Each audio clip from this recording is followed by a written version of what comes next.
was technology.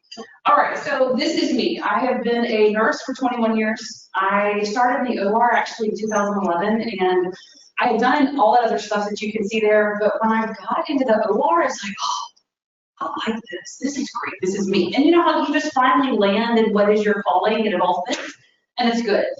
But in my time and being in the OR, being new, I did not get access to like Periop or other training that other nurses get when they start in the OR. It was more, hey, here's the OR, good work. You know? And while we are all amazing and flexible and we can do all these things, it's kind of challenging. And so that actually led to me starting a blog and a Facebook page, Instagram page called Circulating Life, which was really just a creative outlet for me and a way to deal with stress, but also to kind of get the word out about what OR nurses do, what the perioperative life is like.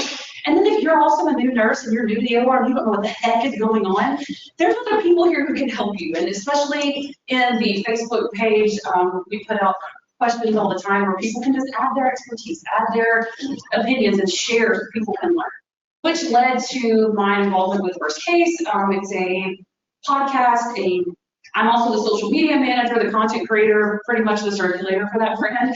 And all of that is all based in social media, everything that we're doing, which is why I think I'm so passionate about using social media as a nurse. But then also, I do still circulate. I work in the OR at a tiny little rural hospital in Selma, Alabama. And so I do still circulate, and I still enjoy doing patient care regularly because I try to just focus on the other and be an expert and not circulate for all I could do it. I'm like, I gotta go back, I have to do it. So this is me, this is what I do. And this is, we're going to be talking about social media today, using it well, and I think people sometimes get nervous. How do we use social media well? How do we make sure we don't screw up? Everybody's afraid of HIPAA. So what we're going to talk about today is that we're going to distinguish between appropriate and inappropriate use of social media. We're going to look at 3 different ways that you can use social media and other internet resources. It doesn't have to apply just to social media. But how can you grow professionally by accessing social media? And then also, I've got 5 W's for you. It's not an English class, I promise, but you can use these 5 W's to recognize how you can discern what is a reliable internet resource. If I see it in a TikTok reel, or if I see it on Facebook, or if I see a journal article that gets posted, how can I look at this and be like, yeah, this is good. My practice can benefit from this. Or, yeah, that's junk and I need to just delete it. And so we're going to look at some of that today. And because I've been navigating this world since about 2018 between being a nurse and being employed and being a nurse online and threading that needle, I want to share that with you today. What I've learned to avoid, so that hopefully you're able to use social media to its fullest. Whether you just want to use it personally or you do want to use it more professionally and really expand your reach with whatever platform you might want to share with the world. So first, our objective number 1, appropriate and inappropriate use of social media. We're going to look at definitions, guiding principles, what's appropriate, what's inappropriate. And it's really just helpful to start at the beginning. What's the song? Let's start at the very beginning, right? And we're just going to start there. Some people have grown up with social media. You're very comfortable with it, you're very fluent with it, you have several different platforms that you're on, and it doesn't phase you. Others of us may be a little more uncomfortable with social media. You're still not exactly sure where to use it. It makes you mistrustful or uncomfortable. And we all approach it from a different standpoint, but that's okay. Learning what's appropriate is always a good place to start, no matter where you might fall on that social media spectrum. But first, because it's early, because I like to laugh. Okay. You don't want to be this guy, right? You don't want to end up in HR talking to the nursing director because you posted something wrong on Facebook, right? Or on Instagram or whatever. And so this is why we want to learn what's appropriate and what's inappropriate, because we don't want to have this happen. And so that's what our goal is today when we're talking about appropriate. That makes me laugh. It's funny. So first, help me out. How would you define social media? What would you define it as? Give it a definition. A place to connect with. Nice. Say it's an online medium to be your professional, personal, key aspects of your life. Very, very good. Yeah. If you go to the Almighty Dictionary and look at the actual definition, it's just websites and applications. They enable users to create and share content or to participate in social networking. Okay. Very straightforward. Also, the great mighty Wikipedia defines it very similarly. But the word they use there is interactive technology, right? A place to meet people we've never met before. It's interactive. It can help facilitate the creation and sharing of information, ideas. And it's a form of expression, right? Just like any other place where we might express our ideas, social media allows us to do that. And finally, tech targeting. Really great definition. I really thought they put it in the best words, I guess, that they used, but it's a collective term. Websites and applications that focus on communication, community-based input, interaction, content sharing, and collaboration. So all of these things that social media lets us do, and it's all right there free to take advantage of. So if we break it down, social media obviously is social, right? I'm not surprised at this. But it's a community. It's a place that allows for that creation and sharing of information, and we can communicate, we can share content, and we can collaborate. Social media is not just a place for teenage drama, cat videos, pictures of your dinner plate, and your vacation, right? I mean, like, we can use it for all of these things, but there's actually more out there. There's an opportunity, ultimately, when you grasp the reach of social media, when you see how big it actually is, that we can use social media to our benefit ourselves. We can harness that reach and that ability of content sharing and collaboration to personally and professionally. So, okay, help me out. When you think about social media, which platform comes to mind? Facebook. Okay. Yeah. MySpace. So my first social media platform was MySpace. I will admit that. I am pretty old. Yeah, MySpace. You know, MySpace was fun. You had to like download all this code and set up your page and have music. Anyway, that was a different day. However, this is as of July 2023. These are your top 15 social media sites in 2023. This is global. So you're going to see things on here that you don't recognize because it's not just the American market we're talking about when we look at social media sites. However, all of these statistics and numbers are based on what's called monthly active users. And that's actually really important to think about because you can have registered users. You have monthly active users. A registered user might have registered and then they never access the site, or maybe they passed away, but they still have a Facebook page, right? Like, there's lots of those, okay? So what we care about when we look at how many people are using social media is we care about how many people are accessing it on a monthly basis. Facebook takes the cake, 2.9 billion monthly active users. It is crazy. And then we have YouTube sitting right underneath them at 2.5 billion. WhatsApp, you might not be familiar with WhatsApp, but it's a messaging app, or it's not going to have the same kind of interface like Facebook or Instagram. WeChat, kind of the same way with WhatsApp. Instagram at 2 billion. Also, as a very side note, Facebook and Instagram are both owned by the same parent company, Meta. So Meta really does have this huge reach and swath of people using their platforms. When you go through, you'll see TikTok at 1.4 billion, but it's growing. Telegram is going to be another one like WhatsApp or WeChat. Snapchat is kind of in the same vein, but you get to send pictures and use cool filters. Down at the bottom, you'll see Twitter and Pinterest. And they are also moving up in the ranks. One that you won't see on here that we use all the time professionally is LinkedIn. The funny thing about LinkedIn is they don't like to publish how many monthly active users they have, so it's actually really hard to find. One site that I looked at said they had 310 million, another site said 430. So I'm not really sure where they fall, and they don't want to tell you. So we know they're there, and we're going to talk about them, but they just aren't on the list because they don't publish the information. But here's what's really neat. I have to read it so I don't get it wrong. But Forbes Advisor posted recently that in 2023, an estimated 4.9 billion people used social media across the world. And what's more, this number is expected to jump to approximately 5.85 billion users by 2027. And the user is not tied to a single platform either.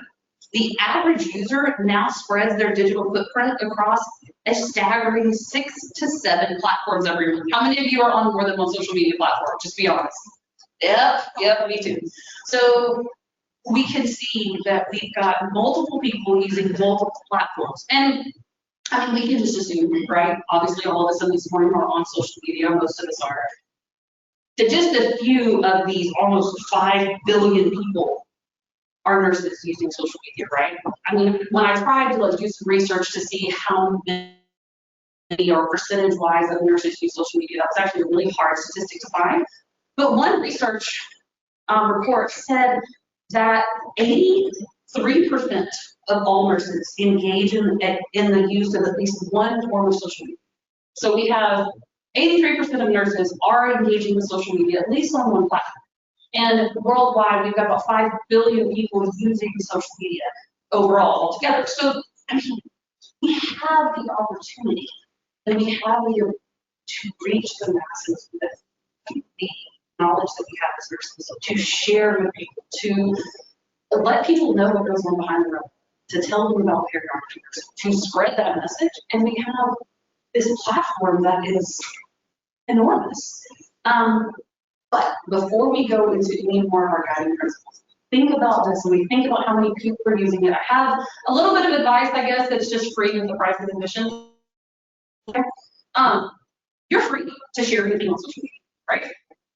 But you cannot dictate how somebody else will interpret what you share, and you're not free from the consequences you're free from sharing. Think about it. When you're sitting in front of your laptop or you're on your phone, nobody's sitting next to you. You don't have Jiminy Cricket sitting right there, slapping your hands, saying, "Ooh, that's that. Ooh, that's bad." We should. A lot of us should have some form of an internet Jiminy Cricket to stop some of the things that get posted, but we don't have that. So even though we are free to share, even though we can hit enter and post whatever we want to, we have guiding principles that affect us as nurses. We have things that should guide what we do, that should give us the lanes to stay in, so that we aren't violating patients' privacy, so that we are not damaging the reputation of nursing or of our facility that we work at. So we have to think through those things when we're posting, and that has to be our little person sitting beside saying, "Yeah, that's not a good idea. Or yeah, post that. That's great." And so that is just a little advice to remember when you are engaging in social media, whether personally or professionally. But think about it. Like I just said, I am too old to have had social media come back to haunt me from high school or college. You might want to, okay? I don't have any of my college days on video for life to come back later, but some of us do. And as more generations come through nursing school, they will have spent all of junior high, all of high school, all of college with social media. There's videos of theirs when they were 14 saying stupid things, or when they were 21 and drunk doing God knows what. And you can't get rid of it. It's there forever, you know? So thinking through that and remembering that what you can really live forever it's just one of those ways to make sure we're using it well and that we're not endangering the profession, our facility, or our patients. So here are our guiding principles, and I got these from, I got this from the American Nurses Association, and it's really like a 10,000-foot view of what is okay and what is not okay, but they really are the first step in using social media well. First, obviously, never share patient information online. HIPAA violations, we hear this all the time. But this is usually where our social media training at our facility stops. They think if we teach HIPAA, and if we talk about HIPAA and violating HIPAA, then you will use social media well and you'll be fine as long as you don't violate HIPAA. But that's good, but it's not all there is to it. And so really using social media well, while we have to understand HIPAA and not violate it, it goes beyond HIPAA to make sure that we are really engaging with social media properly. Also, we have to maintain professional boundaries. Your relationship with your patients, they can be really cool and they can be really fun, and I've gotten to know some really cool people just by being in healthcare. But our relationship with our patients has to stay professional. You don't need them to like be your friends and followers and connections and all this, because inevitably what's going to happen their kids got a rash, or they've got fever, or somebody got hurt, and they want your opinion on it, and they're going to send you a message and be like, hey, can you look at this picture of my kid's rash? I need to go to the doctor. Yeah, no, that's not fine on social media, and we don't need to be giving out medical. Or it can also sometimes lead to other things about safety. Remembering, like we talked about your 15-year-old self from whatever, postings really can be exciting. We'll talk about it in more detail in the ramifications of that, but screenshots take away pretty much all privacy and how things can get shared.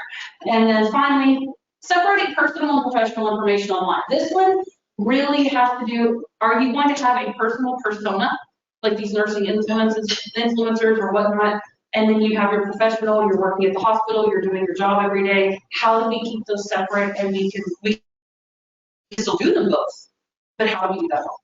So keeping that separate is a good way to protect yourself if you were something like that. All right.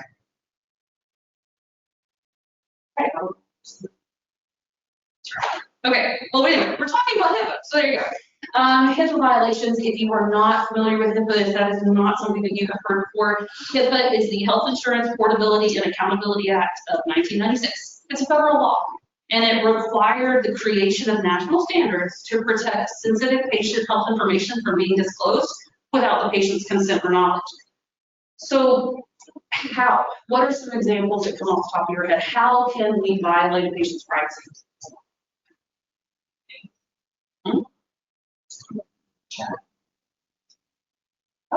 We hear about that a lot at work when we're talking about, hey, don't have a conversation about your patient while you're at lunch or while you're in the elevator. Or you hear somebody that's famous is in your hospital and you just go log in the chart and read all that. Yeah, we have to do those things, and we get taught about that. And then, but then social media, it makes it a little bit more difficult, or people don't think about the ramifications of what they're posting. And obviously, you should never take pictures of patients, right? We know that clearly. But then sometimes people forget. Even though we might have policies within our facility that, you know, they don't want cell phones in patient care areas or whatnot, people that we work with day in and day out really do sometimes besties, right? And they are great friends, and we, oh, it's your birthday, let's take a picture. And we've got selfies and ussies and this and that and the other going on. Sorry, I have a 16-year-old daughter. Anyway, so these pictures are happening. Do you remember to go back? Is the surgery board behind us? Is a patient looking back at the patient's bed? You're going to be taking those pictures at work. I highly recommend maybe just the break room or a ugly wall behind you, so that you make sure that you are not inadvertently violating a patient's privacy. Because if you post that picture online, then you have told the world, whoever that patient is in the background, that they're there at the hospital, and that's where a lot of times I think people get in trouble because they just don't pay attention to their surroundings. They don't pay attention to the background and what's happening. Also, another place where people get in trouble is private groups. Facebook groups, it makes me sound old to say chat rooms, but like places where you could be privately thinking you're just sharing information with certain people. Except, while it's on there, you still don't have the patient's permission to discuss their information.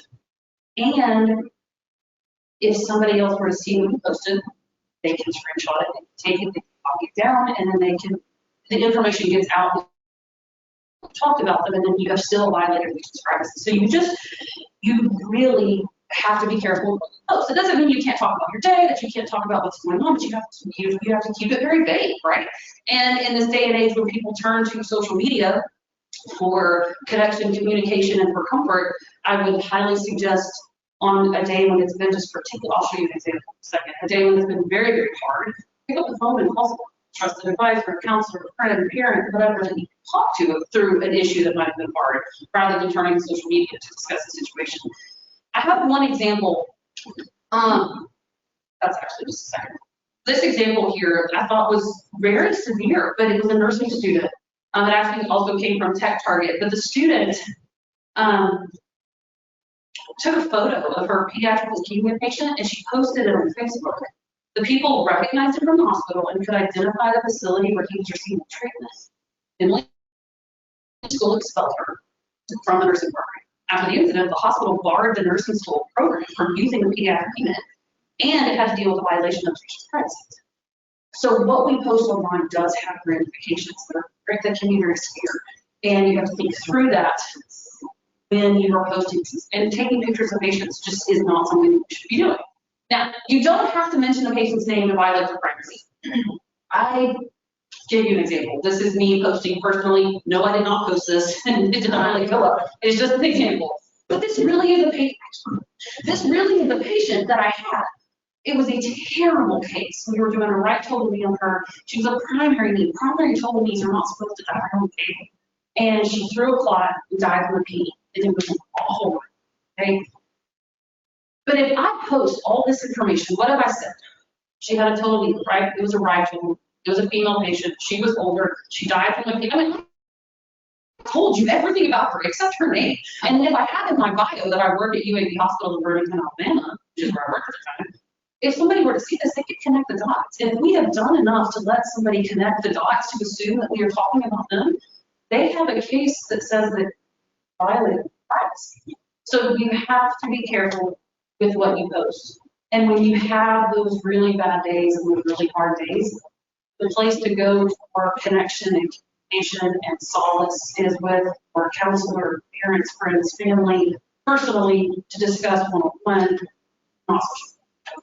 And that's a very personal story. But it makes a good point. It makes a good example that you can violate the patient's privacy even without thinking about it. Now, also from the American Nurses Association, they say nurses have a responsibility first and foremost to their patients. As a nurse, you must always ensure that anything you post or publish can never undermine your patient's treatment or privacy. And there's the unavoidable truth that information on social media can take on a life of its own, where inaccuracies become a fact. Anybody remember the pandemic? What was going on all over social media, right? Left, right, this, that, good, bad, true, false. Or pick an election year. All sorts of fun things go on social media. It doesn't matter. We know the reality that social media and stuff on social media can take on a life of its own. Pick a topic. And so we have to make sure that we are always responsible when we use it and that we are posting things that are true and correct and aren't going to violate patient's privacy or hurt our facility. Now, moving on to maintaining professional boundaries. Like I said, great patients are awesome people, but they don't necessarily need to be your friends on Facebook or any other social media platform, because really social media can blur those lines between patient and provider, and it can get a little gray. And when you look at your privacy settings are great, and I highly encourage you to take advantage of the privacy settings that you have for the platform that you're using.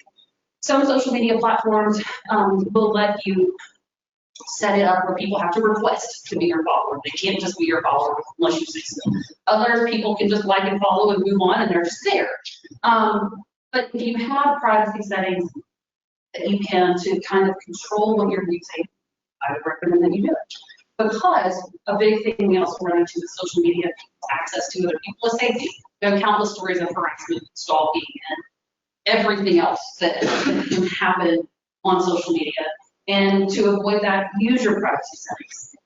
But even with the best privacy settings, it doesn't always help. How many times have you got a text from somebody and it's a screenshot that somebody else posted and it's juicy and you're like, what did you do? I gotta go read my tea. And so you go online and you want to read all the comments and read all the stuff and see what happened. And it's cool. They deleted it.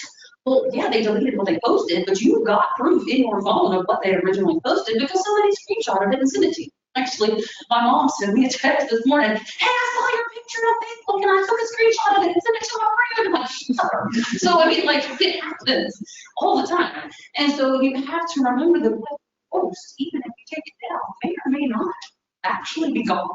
And it's a little nerve-wracking to think about that, but it's just true.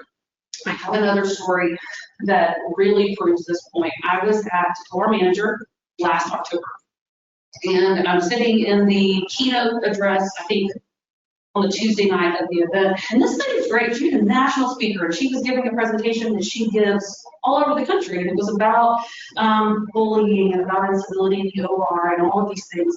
And going through her presentation, all of a sudden, on the slide, there's a picture of my friend up there. And I'm looking at that, that's her.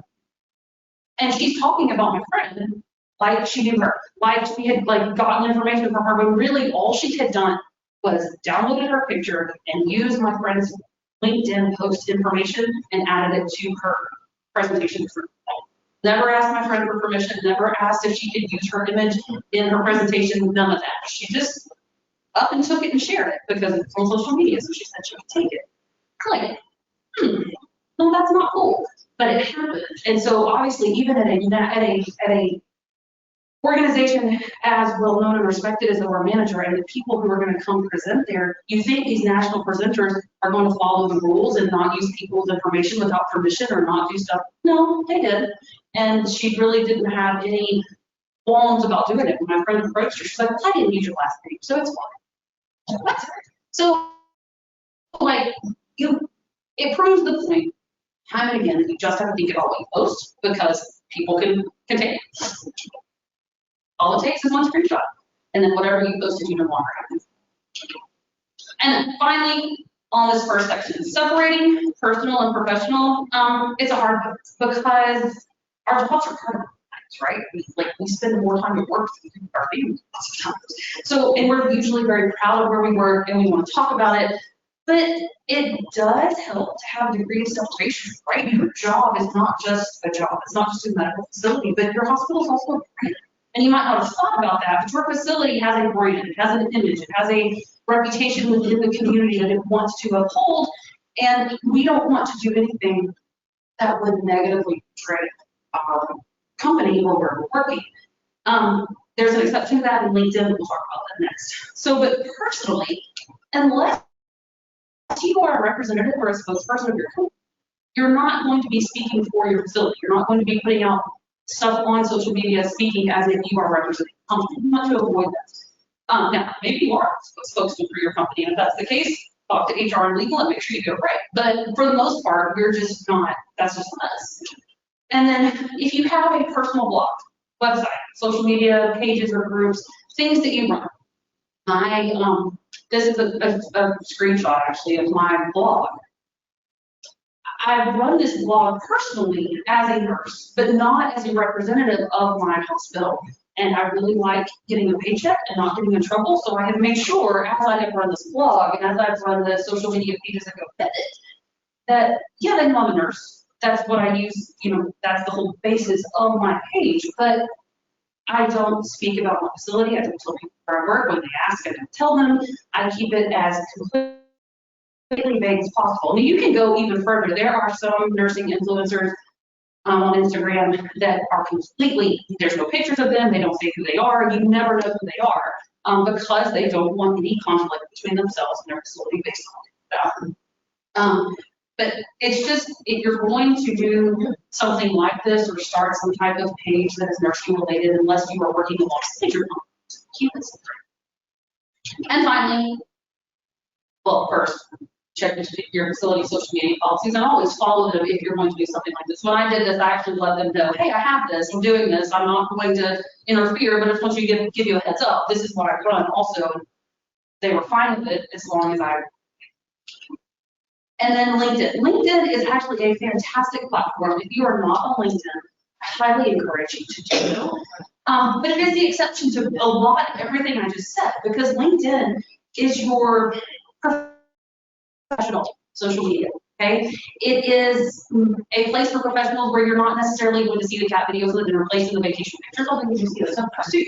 But it's more, it is more professional, sharing ideas, content sharing, collaboration, building a network of like-minded professionals, of people in our space, but not just people just like us.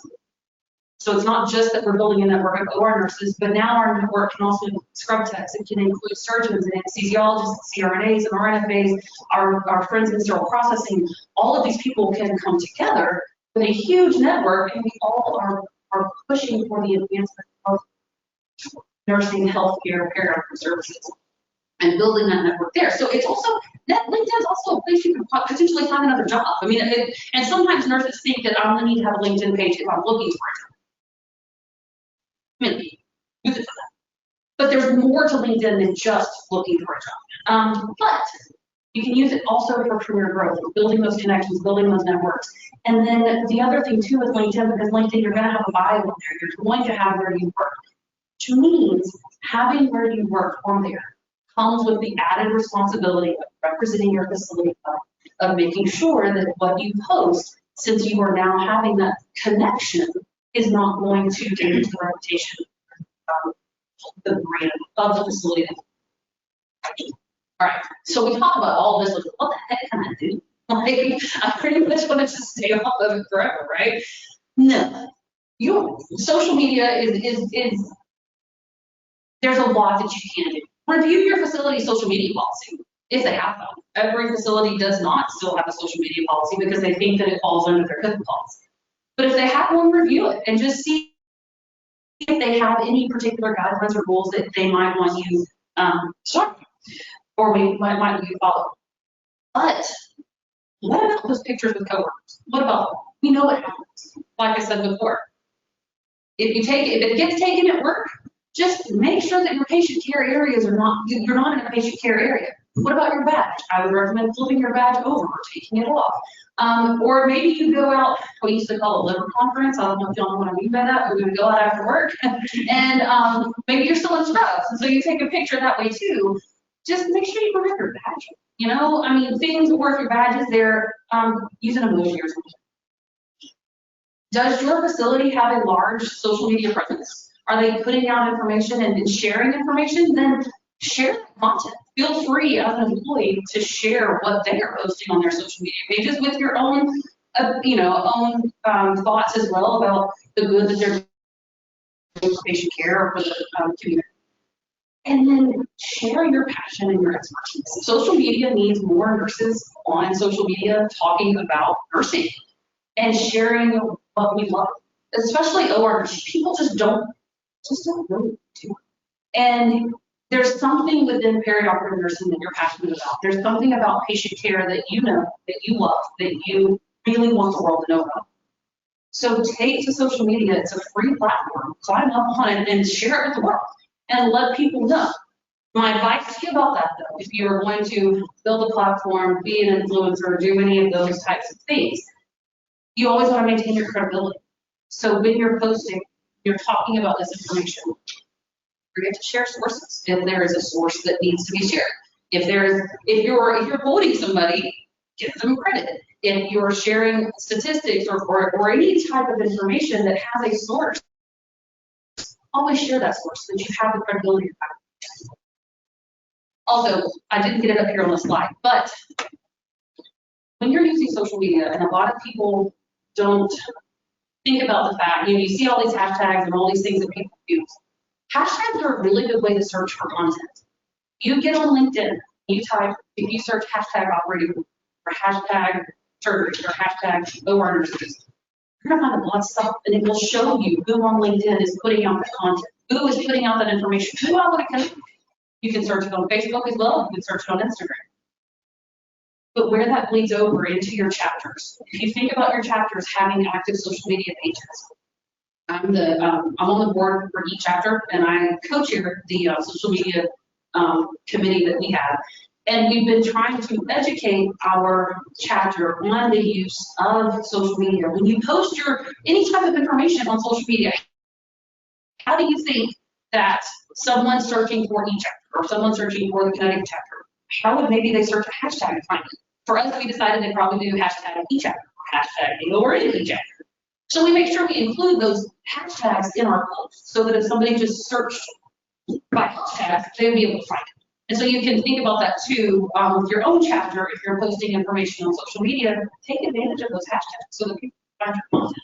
It's an easy way. Don't go overboard. Don't kill it with hashtags, but a couple that you always use, and then maybe a couple that are applicable to the topic that you posted about is enough. All right. So moving on to objective number 2. All right. And so we're going to look at 3 ways that you can use social media and other internet resources. It just doesn't apply to social media to grow professionally. We're going to look at education. We're going to look at certification, and we're going to look at networking. So first, education. Obviously, that's a big one, right? I mean, when you're in school, you know you're going through school and you're trying to get done, but the learning never stops, right? And when we get out of school, it's not really necessarily called education. They call it professional development or continuing education or some fancy name, but it's really just education, right? We're continuing to learn. But what does that do? What does continuing education look like? Well, first, you're not learning your dead, okay? So like we need to make sure that we are still learning. If you ever reach a point in your career where you think you have nothing else to be taught, then it's time to retire, because healthcare is ever changing, ever growing, ever moving forward.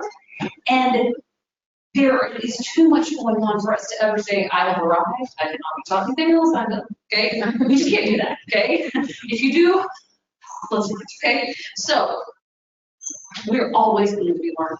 So how does education, what does that do? Well, okay, it's going to build on the foundation laid in school, right? With Periop 101, with Periop 102, or any of the training we got in perioperative services, our education, we're building on that, which is going to increase our understanding of what we're doing within our specialty, how we are taking care of patients, which is going to improve our critical thinking, which improves our practice, right?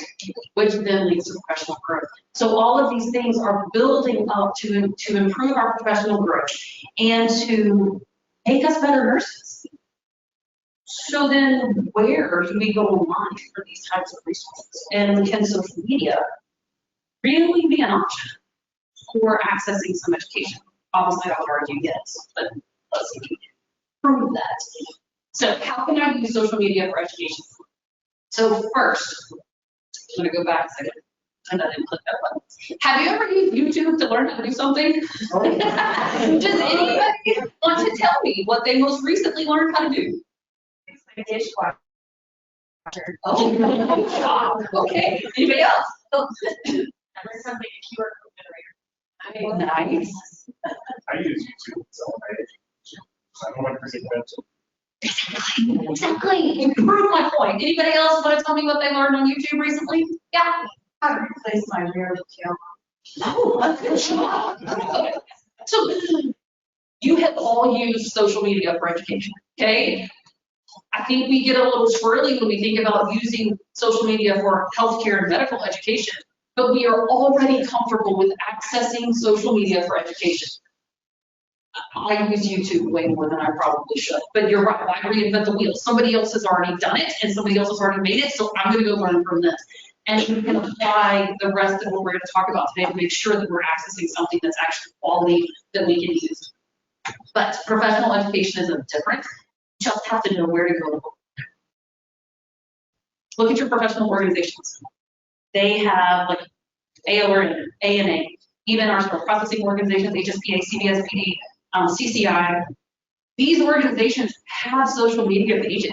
They are putting content out that's not boring and irrelevant. I actually went to HSPA's website, or Facebook page, I think, a couple months ago, and I learned all sorts of cool things on there. So like, it's there for the taking, and it's there for you to consume. So access their pages and follow them.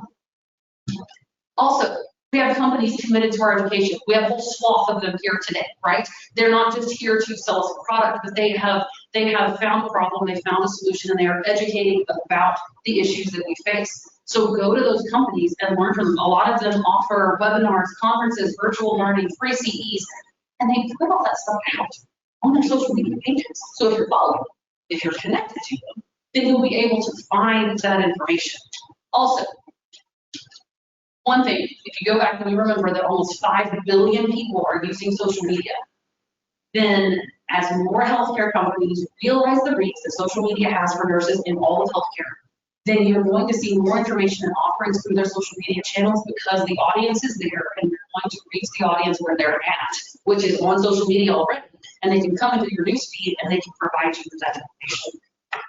So, follow their organizations, LinkedIn, Facebook, wherever they might, whatever platform they want. You'll have all those Facebook and our typically. So also certification. This is a weird one to think about social media and certification, but I promise I have a point. But what does certification do? Certification validates your knowledge, your skills, and abilities. I highly recommend that everyone be certified as a CNOR, CSSM, CNA, any of those that are applicable to AORN. I learned more getting certified than I felt like I learned in my original training in Yale, but then again, I also didn't get a high quality training to begin with. But still, it was fantastic to actually study and learn. AORN puts out information about certification, and they have one of our benefits actually is a prep course for that.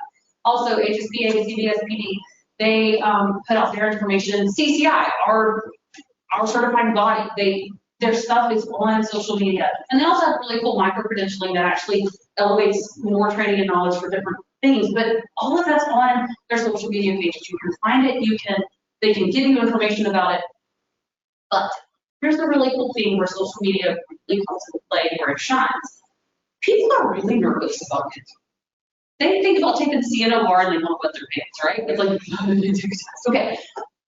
okay, maybe it's just me, but people in Facebook groups, on social media, everybody who's already done this, if you've already taken the CNOR, you've taken the CNAOB or the CSSM, you are more than willing to tell other people what it was like. And people want to know, they want to know, what was this test like? What did you study? How long did you study? Was this accurate? Was it not?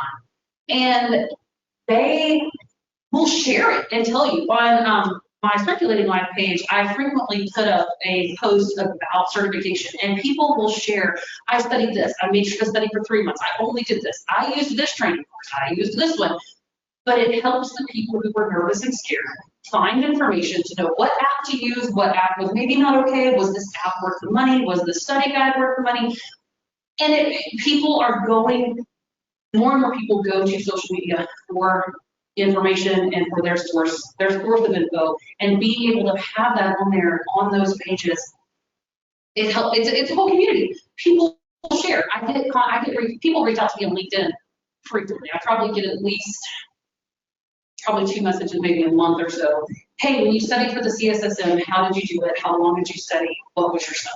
And I will tell them. I'm not going to, they're not asking for answers, but questions and answers. I'm not going to, but like, how did you study? How long? And it's all through a network. It's all through social media. So don't think that you can't access information and support off of social media when you're certified. And also, obviously, networking is a huge one. One person working in one department has a few people that they're around, right? You got your four walls, kind of like this room, right? If this was our network right here, you've got a few people with different experiences and ideas, but we're limited by these walls in this room. When you build a network online, you have your LinkedIn network, where you have other people, suddenly you have at your fingertips people from home who have different experiences, different thoughts, different ideas. They solve problems differently, they run into different issues, and they figured out how to do it this way, and they're willing to share it. They're willing to help you learn, change, and grow. So you have a question, you need information on research, you have the world really at your fingertips by having a global network. They build on social media. All right, so objective number 3. This is where we do an English class real quick. But we're going to identify the 5 W's and recognize how you can use them to identify reliable internet resources. Okay, the 5 W's are who, what, where, when, and why. If you're writing a paragraph in elementary school, you're going to follow this same outline, okay? But we're not writing papers.